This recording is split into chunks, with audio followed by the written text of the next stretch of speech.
हमारी मिल्की वे गैलेक्सी में करीब 100 से 400 बिलियन तारे मौजूद हैं। मिल्की वे के केंद्र में सबसे ज्यादा तारे पाए जाते हैं, लेकिन इसके बाहरी छोर पर भी बहुत सारे तारे मौजूद हैं। इन्हीं में से एक तारा है हमारा सूर्य, और इसकी वजह से ही आज हमारी पृथ्वी पर जीवन देखने को मिल रहा है। लेकिन ये हमेशा से ऐसा नहीं था।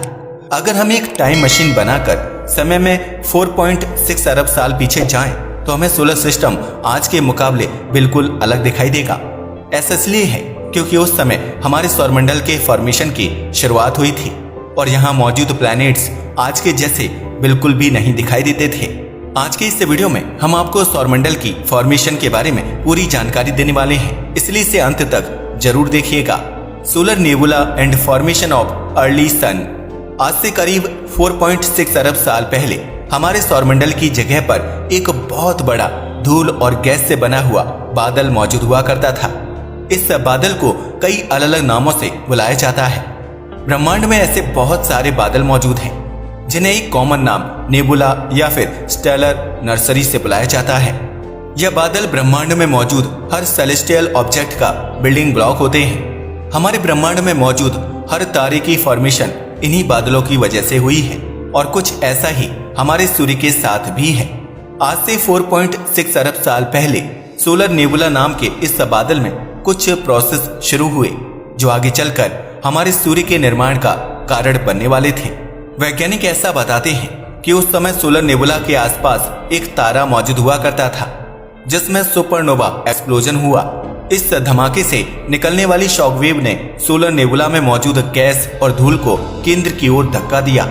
इसकी वजह से काफी सारे पार्टिकल केंद्र में जाकर इकट्ठा हो गए और यह बादल धीरे धीरे रोटेट करने लगा।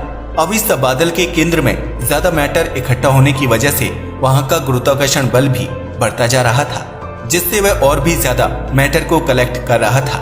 धीरे धीरे उस केंद्र की डेंसिटी और द्रव्यमान भी बढ़ने लगा, जिससे वह केंद्र अब सिर्फ एक केंद्र नहीं रहा, बल्कि उसने एक आकार लेना शुरू कर दिया। Protostar phase. अब वह एक तारा बन चुका था, जिसे आज हम सूर्य के नाम से बुलाते हैं। तारे की इस स्टेज को प्रोटोस्टार कहा जाता है। यह तारे साइज में बहुत ही ज्यादा छोटे होते हैं और इनके पास खुद के द्वारा प्रोड्यूस की गई कोई भी एनर्जी नहीं होती है। इनके केंद्र में लगने वाली ग्रेविटेशनल एनर्जी थर्मल एनर्जी में कन्वर्ट होती रहती है, जिस वजह से इनका तापमान लगातार बढ़ता रहता है। आपने अपनी छोटी क्लासेस में पढ़ा होगा कि energy can never be created not destroyed, it can only be transformed from one from to another. इसका मतलब ये है कि ऊर्जा को ना ही क्रिएट किया जा सकता है और ना ही तबाह किया जा सकता है। यह हमेशा एक रूप से दूसरे रूप में चेंज होती रहती है। कुछ ऐसा ही सूर्य के प्रोटोस्टार फेज में भी होते हुए देखा जा सकता है, जहां ग्रेविटेशनल एनर्जी थर्मल एनर्जी में कन्वर्ट हो रही थी। Start of nuclear fusion and main sequence phase of sun. धीरे धीरे इस स्टार का तापमान बढ़ने लगता है और यह 15 मिलियन डिग्री सेल्सियस तक पहुंच जाता है। इस समय तारे के केंद्र का तापमान और प्रेशर बहुत ही ज्यादा हो चुका होता है, जिसकी वजह से इसमें एक बिल्कुल नई प्रोसेस की शुरुआत हो जाती है। इस प्रोसेस को न्यूक्लियर फ्यूजन रिएक्शन कहा जाता है। ज्यादा तापमान और प्रेशर होने की वजह से तारे का केंद्र हल्के एटम्स को आपस में कंबाइन करने लगता है, जिससे भारी एटम्स की फॉर्मेशन होती है। इस पूरे प्रोसेस में बहुत भारी मात्रा में एनर्जी रिलीज होती है, जो तारे के केंद्र से हीट एंड लाइट के रूप में बाहर निकलती है। कुछ ऐसा ही हमारे यंग सूरज के साथ भी हो रहा था। अब सूर्य प्रोटोस्टार नहीं, बल्कि एक मेन सीक्वेंस स्टार बन चुका था। आसान शब्दों में कहूं तो मेन सीक्वेंस तारे ऐसे तारे होते हैं जो अपने केंद्र में न्यूक्लियर फ्यूजन रिएक्शन के जरिए एनर्जी को प्रोड्यूस करते हैं। हमारे ब्रह्मांड में मौजूद ज्यादातर तारे मेन सीक्वेंस कैटेगरी के ही होते हैं। Formation of planets, protoplanetary disc. अब हमारा सूर्य पूरी तरीके से बनकर रेडी हो चुका था, लेकिन सौरमंडल में सिर्फ सूर्य ही नहीं बल्कि बहुत सारे ग्रह भी मौजूद हैं। आपको जानकर हैरानी होगी कि हमारे सूर्य के साथ साथ सौरमंडल के ग्रहों की भी फॉर्मेशन हो रही थी। जैसा कि मैंने आपको पहले ही बताया था कि सूर्य की फॉर्मेशन एक बहुत बड़े गैस और धूल के बादल से हुई थी, जिसे सोलर नेबुला कहा जाता है। यह बादल असल में बहुत ही ज्यादा बड़ा था, जिस वजह से अकेला सूर्य इसमें मौजूद पूरे मैटर को अपने अंदर नहीं खींच पाया। इसकी फॉर्मेशन होने के साथ साथ इस बादल में दूसरे छोटे छोटे स्ट्रक्चर भी फॉर्म हो रहे थे, जिन्हें आज हम ग्रहों के नाम से बुलाते हैं। जब एक तारा प्रोटोस्टार फेज तक पहुंच जाता है तो उसके आसपास मौजूद बचे कुचे मैटर को प्रोटोप्लैनेटरी डिस्क कहा जाता है। यह एक ऐसा एरिया होता है जहां पर ग्रहों का निर्माण होता है। Formation of Jupiter. वैज्ञानिक बताते हैं कि हमारे सौरमंडल में सबसे पहले बृहस्पति ग्रह की फॉर्मेशन हुई थी। यही कारण है कि इसका द्रव्यमान और साइज बाकी ग्रहों के मुकाबले सबसे ज्यादा है। बृहस्पति को सौरमंडल के शुरुआती समय में मैटर इकट्ठा करने के लिए काफी लंबा समय मिल गया था। आसपास कोई दूसरा कंपटीशन न मौजूद होने की वजह से यह मैटर को खींचता गया और साइज में इतना बड़ा हो गया। हालांकि बाद में शनि ग्रह के फॉर्मेशन की वजह से जुपिटर की फॉर्मेशन थोड़ी बहुत थम गई, जिसकी वजह से यह और ज्यादा विशाल नहीं हो पाया। चौंकाने वाली बात तो ये है कि अगर बृहस्पति ग्रह का द्रव्यमान और ज्यादा बढ़ जाता तो यह एक तारे में कन्वर्ट हो जाता। वैज्ञानिक बताते हैं कि जुपिटर असल में एक फील्ड स्टार है, यानी एक ऐसा सेलेस्टियल ऑब्जेक्ट जो तारा बनने से जरा सा चूक गया। अगर इसका द्रव्यमान थोड़ा और बढ़ जाता तो आज यह एक ब्राउन ड्वार्फ होता, जो ब्रह्मांड में मौजूद बहुत ही छोटे तारे होते हैं। Formation of other planets, planetesimal, protoplanets and accretion. सूर्य की फॉर्मेशन के समय इसके आसपास छोटे छोटे पत्थर के टुकड़े मौजूद थे, जिन्हें वैज्ञानिक प्लैनेटेसिमल के नाम से बुलाते हैं। यह पत्थर कोई मामूली पत्थर नहीं थे, बल्कि इनकी वजह से ही आगे चलकर ग्रहों की फॉर्मेशन होने वाली थी। समय बीतने के साथ साथ यह छोटे छोटे पत्थर आपस में जुड़ने लगे और बड़े पत्थरों का निर्माण करने लगे। वह बड़े पत्थर भी अपने गुरुत्वाकर्षण बल के जरिए दूसरे पत्थरों को अट्रैक्ट करने लगे और अपने साइज को बढ़ाने लगे। एक समय ऐसा आया जब यह पत्थर इतने ज्यादा विशाल हो गए कि गुरुत्वाकर्षण ने इनके आकार को बदलना शुरू कर दिया। अंत में यह पत्थर प्लैनेटेसिमल से प्रोटोप्लैनेट्स की कैटेगरी में आ गए।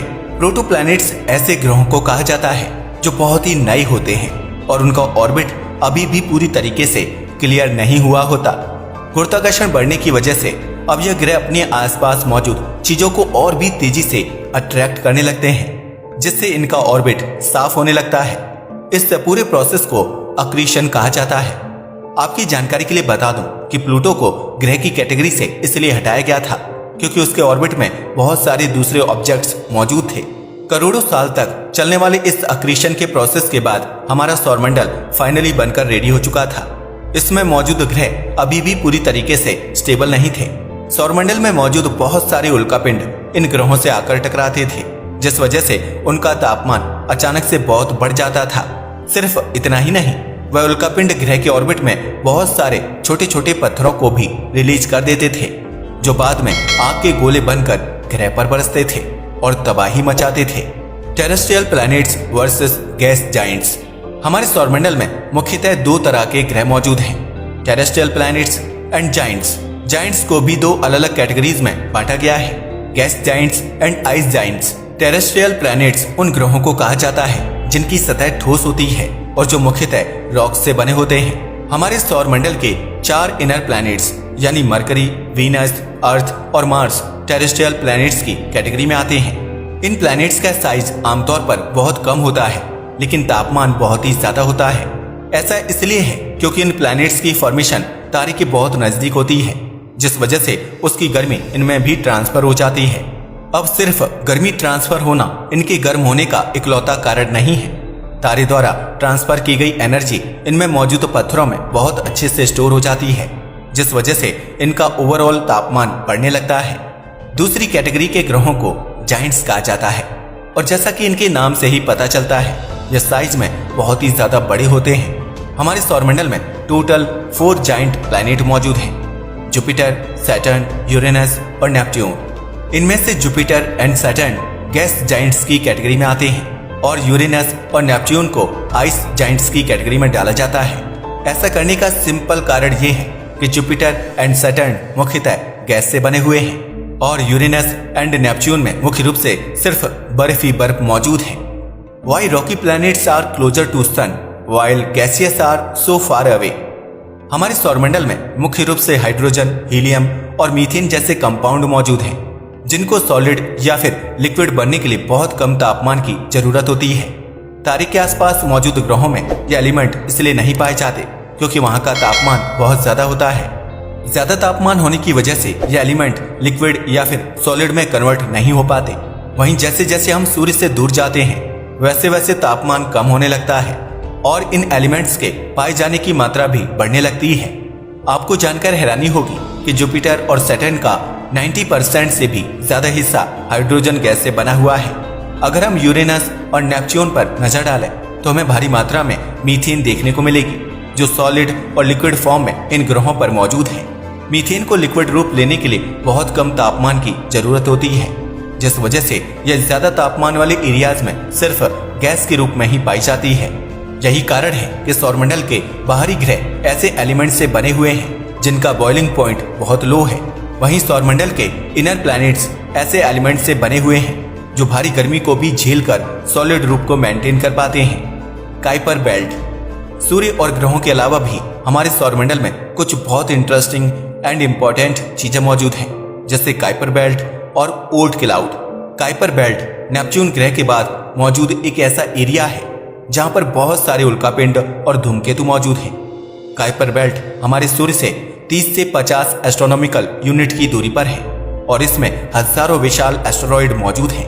अगर आपको नहीं पता तो बता दूं कि एक एस्ट्रोनॉमिकल यूनिट का मतलब होता है सूर्य और पृथ्वी के बीच की दूरी। आपको जानकर हैरानी होगी कि आज से 6.6 करोड़ साल पहले काइपर बेल्ट का ही एक एस्टेरॉयड हमारी पृथ्वी से आकर टकरा गया था। इसकी वजह से पृथ्वी पर मौजूद डायनासोर्स का खात्मा हो गया था और काफी लंबे समय तक पृथ्वी का क्लाइमेट भी खराब रहा था। इसी काइपर बेल्ट में प्लूटो भी मौजूद है, जो एक समय पर ग्रह माना जाता था। वैज्ञानिक बताते हैं कि इस बेल्ट की फॉर्मेशन भी सौरमंडल के शुरुआती समय में ही हुई थी। यह ऐसे पत्थरों का ग्रुप है जिन्हें सौरमंडल के विशाल ग्रहों की ग्रेविटी द्वारा बाहर फेंक दिया गया था। ऐसी ही एक एस्टेरॉयड बेल्ट जुपिटर और मार्स के ऑर्बिट के बीच में भी मौजूद है, लेकिन वहां मौजूद उल्कापिंड काइपर बेल्ट के मुकाबले बहुत छोटे हैं। Oort cloud. काइपर बेल्ट से बहुत दूर ओर्ट क्लाउड नाम का एक एरिया मौजूद है, जो वैसे तो हमारे सौरमंडल का ही एक हिस्सा है, लेकिन वैज्ञानिक अभी इसके बारे में ज्यादा नहीं जानते हैं। ये हमारे सूर्य से 1 लाख एस्ट्रोनॉमिकल यूनिट की दूरी पर मौजूद है और यह मुख्य रूप से विशाल धूमकेतुओं और बर्फ के टुकड़ों से बना हुआ है। वैज्ञानिकों के मुताबिक इसकी फॉर्मेशन आसपास मौजूद तारों के ग्रेविटेशनल फोर्स की वजह से हुई होगी। अगर सौरमंडल से बाहर निकलकर ओर्ट क्लाउड को देखा जाए तो यह सौरमंडल को प्रोटेक्ट करने वाले एक कवच जैसा दिखाई देगा, जैसा कि आप अपनी स्क्रीन पर दिखाई जाने वाली तस्वीर में ही देख सकते हैं कि कैसे इसने पूरे सौरमंडल को एक शील्ड के जैसे कवर कर रखा है। यह एरिया हमारे सौरमंडल से बहुत ही ज्यादा दूर मौजूद है, जिस वजह से किसी स्पेसक्राफ्ट को यहाँ भेजकर एक्सप्लोरेशन करना बहुत ही मुश्किल है। Heliosphere, the end of solar boundary, हमारे सौरमंडल का एक और बहुत इंपॉर्टेंट हिस्सा है जो हमें कॉस्मिक रेडिएशन से बचाकर रखता है। सूर्य लगातार अपने अंदर से चार्ज्ड पार्टिकल्स को अंतरिक्ष में रिलीज करता रहता है, जो बहुत तेज रफ्तार से बहुत लंबी डिस्टेंस तक ट्रेवल करते हैं। सूर्य से करीब 16 से 26 अरब किलोमीटर की दूरी तक जाने के बाद यह पार्टिकल एक जगह इकट्ठा होने लगते हैं। यह प्रोसेस पिछले कई अरब सालों से चल रहा है, जिस वजह से अब उस एरिया में चार्ज्ड पार्टिकल्स की एक मोटी लेयर बन गई है। यह लेयर सौरमंडल को अंतरिक्ष से आने वाली हार्मफुल कॉस्मिक रेडिएशन से बचाकर रखती है और इसे हीलियोस्फीयर के नाम से जाना जाता है। इस लेयर के एंड पॉइंट को हीलियोपॉज कहा जाता है और यह सौरमंडल का वह हिस्सा है जिसके बाद इंटरस्टेलर स्पेस की शुरुआत हो जाती है। आसान शब्दों में कहूं तो हीलियोपॉज सौरमंडल और बाहरी अंतरिक्ष के बीच की बाउंड्री को कहा जाता है, जहां पर सूर्य का इन्फ्लुएंस कम होने लगता है। तो ये थी हमारे सौरमंडल के बनने की पूरी कहानी। आगे आने वाले वीडियोस में हम आपको पृथ्वी की हिस्ट्री और पृथ्वी पर आने वाले जीव जंतुओं की हिस्ट्री के बारे में भी बताने वाले हैं, इसलिए बने रहिए चैनल के साथ। आज के वीडियो के लिए बस इतना ही। धन्यवाद।